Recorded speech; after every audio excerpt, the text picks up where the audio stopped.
ನಿಮ್ಮಿಂದ ದೂರ ಅಂತೂ ಹೋಗಲ್ಲ, ಇನ್ನೂ ಹತ್ರ ಆಗೋಕ್ಕೆ ಪ್ರಯತ್ನ ಪಡ್ತೀನಿ. ನನಗೆ ನಿಮ್ಮನ್ನು ಬಿಟ್ಟರೆ ಈ ಭೂಮಿ ಮೇಲೆ ಯಾರೂ ಇಲ್ಲ ಮಾವ. ಮಾಯಾ ಏನಾಯ್ತು? ಅದು ಬೆಳಗ್ಗೆಯಿಂದ ಏನೂ ತಿಂದಿಲ್ಲ ನೋಡಿ, ತುಂಬ ಸುಸ್ತಾಗ್ತದೆ, ಮಾತಾಡೋಕ್ಕೂ ಕಷ್ಟ ಆಗ್ತದೆ. ನಿಮ್ಗೇನೂ ಅಭ್ಯಂತರ ಇಲ್ಲ ಅಂದರೆ ನಾನು ಹೋಗಿ ಊಟ ಮಾಡ್ಬೋದಾ?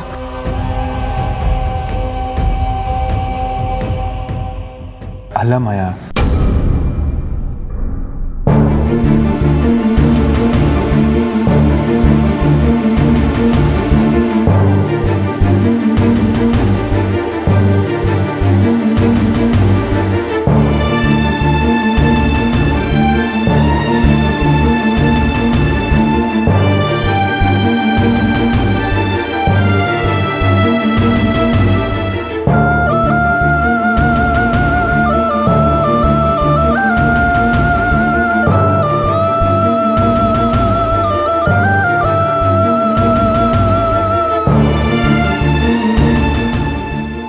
ಮಾಯಾ ಏನು ಮಾಡ್ತಿದ್ಯಾ?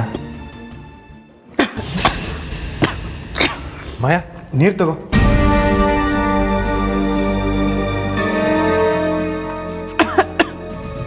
ಮಾಯಾ ಹಾಗೆಲ್ಲ ಹಠ ಮಾಡಬೇಡ, ನೀರು ಕುಡಿ.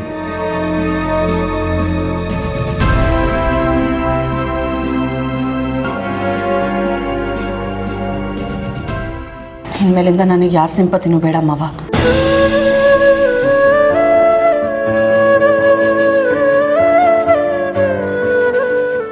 ಬದುಕಿರೋ ಅಷ್ಟು ದಿನ ನನ್ನ ಬಗ್ಗೆ ನಾನು ಕೇರ್ ತಗೋತೀನಿ. ಇನ್ಯಾವತ್ತೂ ನಿಮಗೆ ನನ್ನಿಂದ ತೊಂದರೆ ಆಗಲ್ಲ ಮಾವ. ತುಂಬ ಒಳ್ಳೆ ಪಾಠ ಕಲಿಸಿದ್ರಿ.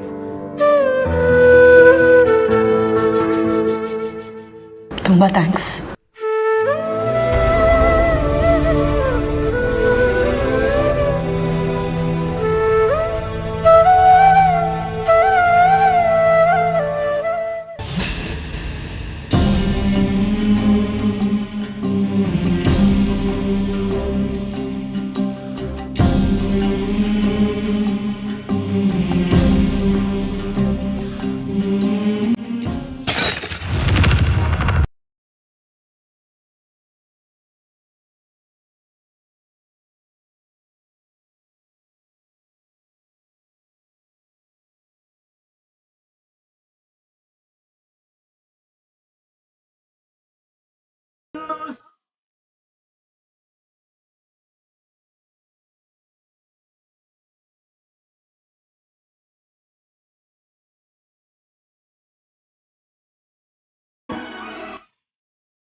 ಯಾಕಳಿ ಅಂದರೆ ನಿದ್ದೆ ಬರಲಿಲ್ವಾ? ಇಲ್ಲ ಅತ್ತೆ, ಮನಸ್ಸಲ್ಲಿ ಏನೋ ಒಂದು ರೀತಿ ಗೊಂದಲ, ಅದನ್ನೇ ಯೋಚನೆ ಮಾಡ್ತಾ ನಿಂತಿದ್ದೆ. ಆ ಗೊಂದಲ ಏನು ಅಂತ ನಂಗೆ ಚೆನ್ನಾಗಿ ಗೊತ್ತಪ್ಪ. ಏನು ಹೇಳ್ತಿದ್ದೀರಾ ಅತ್ತೆ? ಹೌದು ಅಳಿ ಅಂದರೆ ನಿಮ್ಮ ಮನಸ್ಸಲ್ಲಿರೋದು ಒಂದೇ ಜಾಗ, ಆದರೆ ಅದಕ್ಕೋಸ್ಕರ ಕಾಯ್ತಾ ಇರೋದು ಇಬ್ಬರು. ನೀವು ಯಾರಿಗೆ ಒಪ್ಪಿಗೆ ಕೊಟ್ಟರು ಇನ್ನೊಬ್ರು ಜೀವನ ನರ್ಕ ಆಗೋಗತ್ತೆ.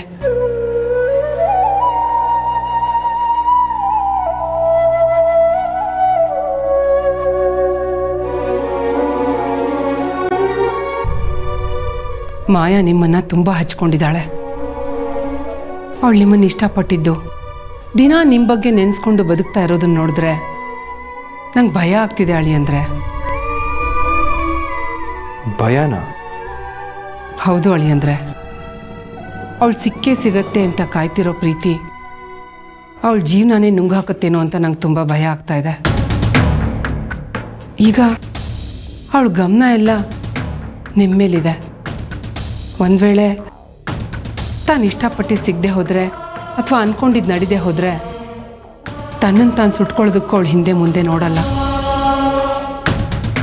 ಇದು ಅವಳ ಹಠನೋ ಹುಚ್ಚು ಪ್ರೀತಿನೋ ಅಥವಾ ಪ್ರಪಂಚದಲ್ಲಿ ಯಾರು ನಿಮ್ಮನ್ನು ಇಷ್ಟಪಡದೇ ಇರೋ ಅಷ್ಟು ನಿಮ್ಮನ್ನು ಪ್ರೀತಿಸ್ತಿದ್ದಾಳೋ ನಂಗೆ ಗೊತ್ತಿಲ್ಲ. ಆದರೆ ನನಗಿರೋದು ಒಬ್ಬಳೇ ಮಗಳು. ಅವಳಿಗೆ ಏನೂ ಆಗದೆ ಇರೋ ಹಾಗೆ ನೋಡ್ಕೊಳ್ಳೋದು ನಿಮ್ಮ ಜವಾಬ್ದಾರಿ ಅಳಿ ಅಂದರೆ. ಇದರಿಂದ ಎಲ್ಲಿ ನಿಮ್ಮ ಮನಸ್ಸಿಗೆ ನೋವಾಗುತ್ತೋ ಅಂತ ಯೋಚನೆ ಆಗ್ತಾ ಇದೆ ಅಳಿ ಅಂದರೆ. ಮಾಯ ನಡ್ಕೊಳ್ಳೋ ರೀತಿಯಿಂದ ನಾನು ಯಾವತ್ತೂ ಬೇಜಾರು ಮಾಡ್ಕೊಂಡಿಲ್ಲ ಅತ್ತೆ. ಸ್ವಾತಿ ಬಂದಾಗಿಂದ ನೀವು ಬದಲಾಗಿದ್ದೀರಾ, ತನ್ನನ್ನು ಸರಿಯಾಗಿ ಮಾತಾಡ್ಸ್ತಿಲ್ಲ ಅಂತ ಪದೇ ಪದೇ ತನಗೆ ತಾನೇ ನೋವು ಮಾಡ್ಕೊಳ್ತಿದ್ದಾಳೆ ಅಳಿ ಅಂದರೆ. ನಿಮ್ಮ ಮತ್ತೆ ಮಾಯನ ಮದುವೆ ಬಗೆಹರಿದಿರೋ ಸಮಸ್ಯೆ ಅಂತ ನನಗೆ ಚೆನ್ನಾಗಿ ಗೊತ್ತು. ನೀಲಾಂಬರಿ ಅತ್ತಿಗೆಗೆ ನೀವು ಕೊಟ್ಟಿರೋ ಮಾತು, ಇನ್ನೊಂದು ಕಡೆ ಸ್ವಾತಿನ ಚೆನ್ನಾಗಿ ನೋಡ್ಕೋಬೇಕು ಅಂತಿರೋ ನಿಮ್ಮ ಮನಸ್ಸು, ಇವೆರಡರಲ್ಲಿ ಯಾವುದಕ್ಕೆ ನೀವು ಬೆಲೆ ಕೊಡ್ತೀರಾ? ಯಾರ ಮನಸ್ಸು ನೋವಾಗದಿರೋ ಹಾಗೆ ನೀವು ಕಾಪಾಡ್ತೀರಾ? ಅಥವಾ ಇದರಲ್ಲಿ ಎಲ್ಲಿ ನಿಮ್ಮನ್ನು ನೀವೇ ಮರೆತು ಬಿಡ್ತೀರೋ ಅಂತ ನನಗೆ ಆತಂಕ ಆಗ್ತಿದೆ ಅಳಿ ಅಂದರೆ. ಹಾಗೂ ನೀವೊಂದು ನಿರ್ಧಾರ ತಗೊಂಡು ದಿಢೀರಂತ ಅವಳ ಮುಂದೆ ಹೇಳಿದ್ರೆ ಅದನ್ನು ತಡ್ಕೊಳ್ಳೋ ಶಕ್ತಿ ಅವಳಿಗಿಲ್ಲ. ಸುಮ್ಮನೆ ಕೋಪ ಮಾಡ್ಕೋತಾಳೆ, ಮೊದಲೇ ಹತಾಶೆಲಿದ್ದಾಳೆ. ಅವಳನ್ನ ಹೇಗೆ ಸಮಾಧಾನ ಮಾಡಬೇಕು ಅಂತಲೇ ನನಗೆ ಗೊತ್ತಾಗ್ತಾ ಇಲ್ಲ. ಅದಕ್ಕೆ ನಿಮ್ಮನ್ನು ಕೈ ಮುಗಿದು ಕೇಳ್ಕೊಳ್ತಾ ಇದ್ದೀನಿ, ನಂದೊಂದು ಮಾತು ನಡೆಸ್ಕೊಡ್ತೀರಾ ಅಳಿ ಅಂದರೆ. ಏನು ಹೇಳಿ ಅತ್ತೆ? ನಿಮ್ಮ ನಿರ್ಧಾರ ಏನು ಅಂತ ಅವಳಿಗೆ ಅರ್ಥ ಮಾಡಿಸಿ ಅಳಿ ಅಂದರೆ. ಇದರಿಂದ ಅವಳ ಮನಸ್ಸಿಗೆ ನೋವು ಹೋಗೋದು ಬೇಡ. ಏನು ಅಂತ ನಿಧಾನಕ್ಕೆ ಹೇಳಿ. ಅವಳು ಇಷ್ಟೆಲ್ಲ ನಡ್ಕೊಳ್ತಿರೋದೆ ನಿಮ್ಮ ಮೇಲಿನ ಪ್ರೀತಿಯಿಂದ. ಅದೇ ಅವಳಿಗೆ ಸಿಗಲಿಲ್ಲ ಅಂದರೆ ಅವಳಂತೂ ಜೀವಂತವಾಗಿರಲ್ಲ ಅಳಿ ಅಂದರೆ. ಅವಳನ್ನು ಉಳಿಸ್ಕೊಳ್ತಿರೋ ಬಿಡ್ತಿರೋ ನಿಮಗೆ ಬಿಟ್ಟಿದ್ದು.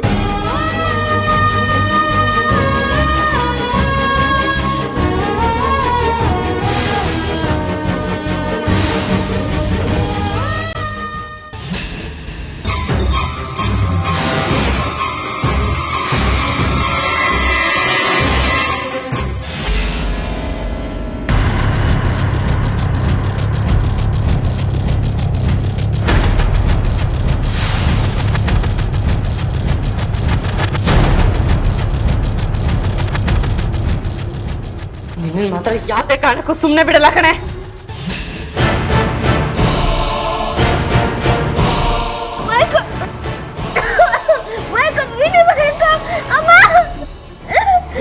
ನನ್ನ ಮುದ್ದು ಮಾವನ ದೂರ ಮಾಡ್ತೀಯಾ? ನೀನ್ ಬದುಕಿದ್ರೆ ಅಲ್ವಾ ಇಷ್ಟೆಲ್ಲ ತೊಂದ್ರೆ? ಸಾಯ್, ಸತ್ತಾಗೋ. ನನ್ ದಾರಿಗೆ ಯಾರೇ ಅಡ್ಡ ಬಂದ್ರು ಅವ್ರನ್ನ ಜೀವಂತ ಉಳಿಸಲ್ಲ. ಸಾಯ್. ನೀನ್ ಬದುಕಿರ್ಬಾರ್ದು, ನೀನ್ ಬದುಕಿರ್ಬಾರ್ದು. ಸಾಯಿ.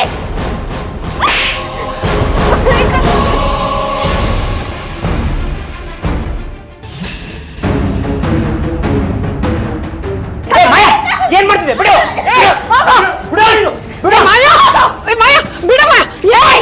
ನಿನ್ನ ತಡೆದ್ರೆ ನಿನ್ನನ್ನು ಸಾಯಿಸ್ಬಿಡ್ತೀನಿ.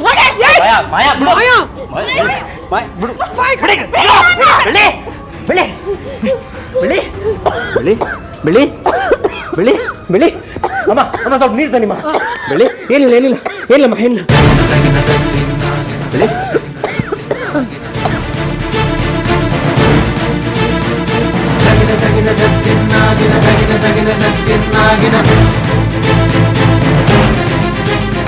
ಏನು ಅವಳನ್ನ ಸಾಯಿಸ್ಬೇಕು ಅಂತಿದ್ಯಾ? ಅವಳು ಬದುಕಿದ ಏನೋ ಪ್ರಯೋಜನ? ಅವಳದು ಮುದ್ದು ಮಾವನ್ ಮದ್ವೆ ಆಗಲ್ಲ, ಅವಳ ಆಸೆ ನೆರವೇರಲ್ಲ ಅಂದ್ಮೇಲೆ ಅವಳು ಯಾಕೆ ಬದುಕಿರ್ಬೇಕು ಹೇಳು? ಅವಳಿಂದ ನನಗೆ ಅನ್ಯಾಯ ಆಗಿದೆ, ಅದಕ್ಕೆ ನಿನ್ನಿಂದ ಉತ್ತರ ಕೊಡಕ್ಕಾಗತ್ತಾ? ಕೊಡಕ್ಕಾಗತ್ತಾ ಹೇಳು? ಏನ್ ಅನ್ಯಾಯ ಆಗಿದೆ? ಏನ್ ಅನ್ಯಾಯ ಆಗಿದೆ ಹೇಳಿ? ಪ್ರತಿ ದಿನ ಪ್ರತಿ ಕ್ಷಣ ಮೋಸ ಮಾಡ್ತೀರ ನೀವು. ಯಾವುದಾದ್ರು ಒಂದು ವಿಷಯದಲ್ಲಿ ಮೋಸ ಮಾಡ್ತಿದ್ದೀರಾ, ವಂಚನೆ ಮಾಡ್ತಿದ್ದೀರಾ ಅವಳಿಗೆ ನೀವು. ಅದ್ರಲ್ಲಿ ಈಗ ಸಾಯಿಸಕ್ ಬಂದ್ಬಿಟ್ಟು ನನ್ ಮೋಸ ಆಗ್ತಿದೆ ನನಗ್ ಮೋಸ ಆಗ್ತಿದೆ ಅಂತಾರೆ ಏನ್ರಿ ಅದು? ನಾಚಿಕೆ ಆಗಲ್ಲ ನಿಮ್ಗೆ? ನಿನಗೆ ಹೀಗೆ ಬಿಟ್ರೆ ಸರಿ ಇಲ್ಲ. ಎಲ್ಲ ವಿಷಯ ಮುತ್ತು ಕೇಳ್ತೀನಿ, ಅವಾಗ ಹೇಳ್ತೀನಿ ನಿನಗೆ. ಹಬ್ಬ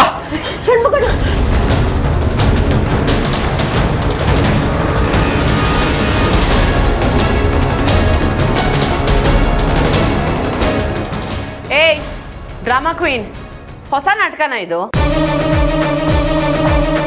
ನನ್ನನ್ನ ಬಚಾವ್ ಮಾಡೋ ತರ ನಾಟಕ ಮಾಡ್ಬಿಟ್ರೆ ನಿನ್ ಮೇಲೆ ಕರಡೆ ಬರುತ್ತಾ?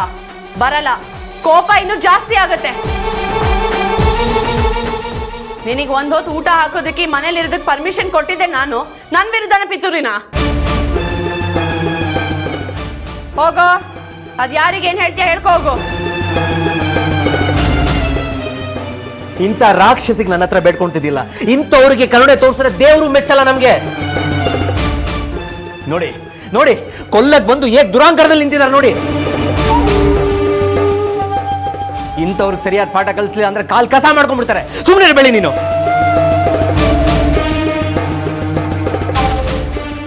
ನೋಡಪ್ಪ ಷಣ್ಮುಖ, ನನ್ನನ್ನು ನಿನ್ನ ತಾಯಿ ಅಂತ ತಿಳ್ಕೊ. ನಿನಗೆ ಕೈ ಮುಗಿದು ಬೇಡ್ಕೊಳ್ತೀನಿ, ದಯವಿಟ್ಟು ಅಳಿಯಂದ್ರ ಹತ್ರ ಈ ವಿಷಯ ಹೇಳಕ್ಕೆ ಹೋಗ್ಬೇಡ. ಮಾಯಾ ನಡ್ಕೊಳ್ತಿರೋ ರೀತಿಗೆ ಮೊದಲೇ ಸಿಟ್ಟಾಗಿದ್ದಾರೆ. ನೀನು ಈ ವಿಷಯನ ಅವ್ರ ಹತ್ರ ಹೇಳಿದ್ರೆ ಅವಳನ್ನ ಮಾತಾಡ್ಸೋದಿರಲಿ, ಕಣ್ಣೆತ್ತು ಕೂಡ ನೋಡಲ್ಲ. ಇದೊಂದ್ಸಲ ಬಿಟ್ಬಿಡಪ್ಪ. ಬೆಳ್ಳಿ, ಏನಾದರೂ ಹೇಳಮ್ಮ. ಎಷ್ಟು ಸ್ವಾರ್ಥಿಗಳು, ಎಷ್ಟು ಸ್ವಾರ್ಥಿಗಳಮ್ಮ ನೀವು. ಅಲ್ಲ, ನಿಮ್ಮ ಮಗಳಿಗೆ ಏನೂ ಆಗ್ಬಾರ್ದು, ಬೇರೆಯವ್ರ ಮಗಳಿಗೆ ಏನ್ ಬೇಕಾದ್ರೂ ಆಗ್ಬೋದಲ್ಲ. ನೋಡಿ ನೋಡಿ, ನಿಮ್ಮ ಮಗಳನ್ನ ಎಷ್ಟು ಅಹಂಕಾರದಲ್ಲಿ ದಿಮಾಕಲ್ಲಿ ನಿಂತಿದ್ದಾನೆ. ಮಾಯಾ, ನಿನ್ಗೇನೇ ಬಂದಿರೋದು? ಯಾಕೆ ಎಲ್ರಿಗೂ ಹಿಂಸೆ ಕೊಡ್ತಿದ್ಯಾ? ನೋಡಪ್ಪ ಷಣ್ಮುಗ, ನನ್ನ ಮಗಳ ಪರವಾಗಿ ನಾನು ಬೆಳ್ಳಿ ಹತ್ರ ಕ್ಷಮೆ ಕೇಳ್ತೀನಿ. ಏಯ್, ನಿನಗೇನ್ ತಲೆ ಕೆಟ್ಟಿದ್ಯಾ? ಈ ಕೆಲ್ಸದವ್ರ ಹತ್ರ ನೀನ್ ಯಾಕೆ ಕ್ಷಮೆ ಕೇಳ್ತೀಯಾ? ನೀನ್ ಕೇಳ್ದೆ ನಿಂತಿದ್ಯಾ ನೋಡು. ನಿನ್ನ ಹೆತ್ತ ತಪ್ಪಿಗೆ ನಾನೇ ಇವ್ರ ಹತ್ರ ಕ್ಷಮೆ ಕೇಳ್ಬೇಕು. ಯಾಕೆ ಎಲ್ರು ಸೇರಿ ನನಗೆ ಟಾರ್ಚರ್ ಕೊಡ್ತಿದ್ದೀರಾ? ಒಂದು ನನ್ನನ್ನ ಸಾಯಿಸ್ಬಿಡಿ, ಇಲ್ಲ ಅವಳನ್ನ ಮನೆ ಬಿಟ್ಟು ಕಳ್ಸೋ.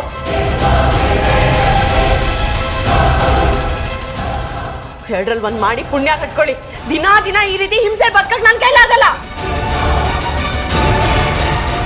ನೀನೇನು ಮಾತಾಡ್ಬೇಡ, ನಡೀಲಿಂದ. ನಾನ್ ಯಾಕೆ ಹೋಗ್ಬೇಕು? ಈಗ ನೀನ್ ಹೋಗ್ಲಿಲ್ಲ ಅಂದ್ರೆ ನನ್ನ ಹೆಣ ನೋಡ್ಬೇಕಾಗತ್ತೆ. ಜಾಸ್ತಿ ಮಾತಾಡ್ಬೇಡ, ಹೋಗೆ.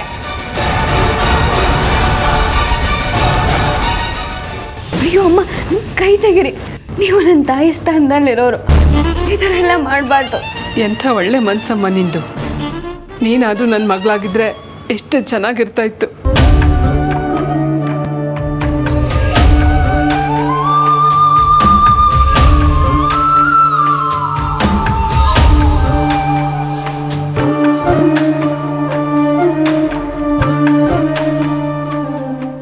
ಬೆಳ್ಳಿ, ಇವ್ರ ಮಾತಿಗೆ ಮರಳಾಗ್ಬೇಡ. ಮೋಸಗಾರರು, ದಗಾಕೋರ್ರು ಮಾತಲ್ಲೇ ಮನೆ ಕಟ್ಟಿ ಸಮಾಧಿ ಕಟ್ಬಿಡ್ತಾರೆ.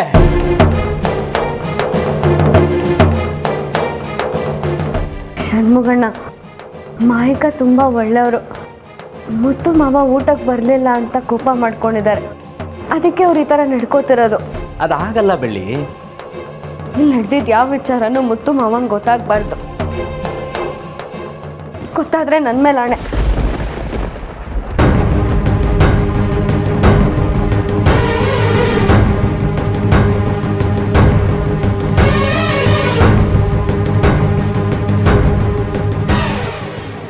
ಆಣೆ ಮಾಡಿ ಕಟ್ಟಾಗ್ತಿದ್ಯಾ ನನಗೆ?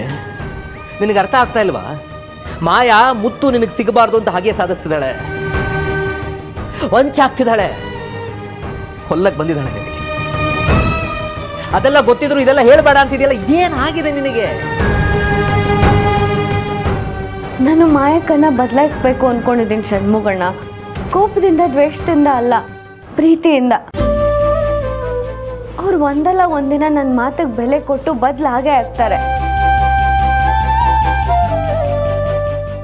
ಕೆಟ್ಟವ್ರನ್ನ ಬದಲಾಯಿಸಕ್ಕೆ ಆ ದೇವ್ರ ಕೈಲೇ ಆಗ್ಲಿಲ್ಲ, ಇನ್ನೇನೇನಮ್ಮ ಮಾಡಕ್ಕಾಗತ್ತೆ? ನೀನೇನ್ ಮಾಡ್ತೀಯಾ? ಇದಕ್ಕೋಸ್ಕರ ನೀನು ಪ್ರಾಣ ಒತ್ತೆ ಇಟ್ಟಿದೆಯಲ್ಲ, ನಿನಗೇನು ಹೇಳಬೇಕು ನನಗೊಂದು ಅರ್ಥ ಆಗ್ತಾ ಇಲ್ಲ. ಆಗತ್ತಣ್ಣ, ಮನ್ಸು ಮಾಡಿದ್ರೆ ಎಲ್ಲ ಒಳ್ಳೇದೇ ಆಗತ್ತೆ. ಬೆಳ್ಳಿ, ಇವತ್ತು ನಿನ್ನ ಮಾತಿಗೆ ಬೆಲೆ ಕೊಟ್ಟು ನಾನು ಸುಮ್ಮನಾಗಿದ್ದೀನಿ. ಮತ್ತೆ ಮಾಯ ಇದೇ ರೀತಿ ನಡ್ಕೊಂಡ್ರೆ ನಾನು ನಡ್ಕೊಳ್ಳೋ ರೀತಿ ಬೇರೆ ಆಗಿರುತ್ತೆ. ಆಮೇಲೆ ಆಣೆ ಗಿಣೆ ಹಾಕಂಗಿಲ್ಲ. ಈಗಲೇ ಹೇಳಿದ್ದೀನಿ.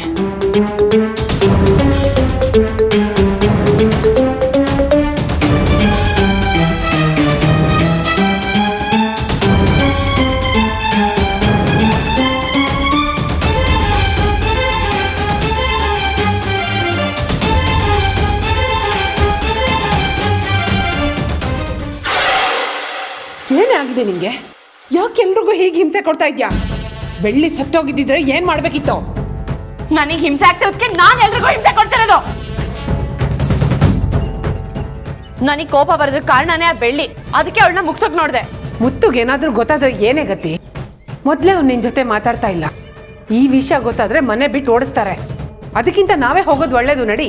ಮನೆ ಬಿಟ್ಟು ಹೋಗೋದಕ್ಕೆ ನಾ ಇಷ್ಟೆಲ್ಲ ಕಷ್ಟಪಟ್ಟಿರೋದು. ನೀ ನಿಜವಾಗ್ಲೂ ನನ್ನ ಅಮ್ಮನೇನಾ? ನೀನು ನನ್ನ ಮಗಳೇ, ಆದ್ರೆ ಬುದ್ಧಿ ಎಲ್ಲ ನಿಮ್ಮ ಅಪ್ಪಂದು. ಒಬ್ರಿಗೆ ಹಿಂಸೆ ಕೊಡೋದು, ಒಬ್ರಿಗೆ ದ್ವೇಷ ಮಾಡೋದು, ಇದರಿಂದ ಪ್ರೀತಿ ಹುಟ್ಟಲ್ಲ ಕಣೆ. ಪ್ರೀತಿ ಹುಟ್ಟಬೇಕು ಅಂದ್ರೆ ಒಳ್ಳೆ ಮನ್ಸಿರ್ಬೇಕು. ಅದು ನೀನು ಖಂಡಿತವಾಗ್ಲೂ ಇಲ್ಲ ಬಿಡು. ನೀನ್ ಹೀಗೆ ಲೆಕ್ಚರ್ ಕೊಡ್ತಿದ್ರೆ ಅಮ್ಮ ಅಂತಾನು ನೋಡಲ್ಲ. ನನಗೆ ಇನ್ನ ಜಾಸ್ತಿ ಕೋಪ ಬರೋದಕ್ಕೆ ಮುಂಚೆ ಇಲ್ಲಿಂದ ಹೋಗು. ಹೋಗೋನ್ನಲ್ಲ. ನಿನ್ಗೆ ಯಾರು ಬುದ್ಧಿ ಹೇಳಕ್ಕಾಗತ್ತೆ? ಆ ದೇವ್ರೆ ನಿನ್ನ ಕಾಪಾಡ್ಬೇಕು. ಏಯ್ ರುಕ್ಕೋ. ನನ್ನನ್ನು ಯಾಕೆ ಕಾಪಾಡ್ತಾನೆ? ಈಗ ನಾನು ಯಾರನ್ನ ಗುರಿಯಾಗಿಟ್ಕೊಂಡಿದ್ದೀನೋ ಅವ್ರನ್ನ ಕಾಪಾಡಿದ್ರೆ ಸಾಕು. ಒಂದ್ ಕಡೆ ಬೆಳ್ಳಿಗೆ ಸ್ಕೆಚ್ ಹಾಕಕ್ಕೆ ಅಶೋಕಗೆ ಹೇಳ್ತೀನಿ, ಇನ್ನೊಂದ್ ಕಡೆ ಆ ಷಣ್ಮುಗಂಗೆ ನಾನೇ ಬಲೆ ಬೀಸ್ತೀನಿ. ನನ್ನ ಗಾಳಕ್ಕೆ ಸಿಕ್ಕು ನರಳಿ ನರಳಿ ಸಾಯ್ಬೇಕು. ಹಾಗೆ ಮಾಡ್ತೀನಿ. Shanmuga, I am coming.